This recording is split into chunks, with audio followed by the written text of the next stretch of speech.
structure in English. As a plus noun, for example, as a friend, একজন বন্ধু হিসাবে, as a beginner, একজন শিক্ষানবিশ হিসাবে. Next on, it's time to plus verb on. For example, it's time to study. পড়ার সময় হয়েছে, it's time to sleep. ঘুমানোর সময় হয়েছে, it's time to eat. খাওয়ার সময় হয়েছে, it's time to pray. নামাজের সময় হয়েছে. নেক্সট অন, পূর্বে যদি আমরা কোনো কিছুতে অভ্যস্ত থাকি কিন্তু বর্তমানে না, কিভাবে আমরা সেন্টেন্স মেক করব? Subject plus use to plus verb on. For example, I use to do it. I use to do it, আমি এটা করায় অভ্যস্ত ছিলাম কিন্তু এখন নাই. I use to play football, আমি ফুটবল খেলায় অভ্যস্ত ছিলাম কিন্তু বর্তমানে নেই. যদি বর্তমানে কিছুতে অভ্যস্ত থাকি তাহলে কিভাবে সেন্টেন্স মেক করব? Subject auxiliary plus use to plus verb ING.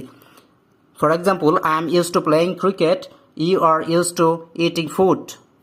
আমি ক্রিকেট খেলায় অভ্যস্ত, তুমি খেতে অভ্যস্ত.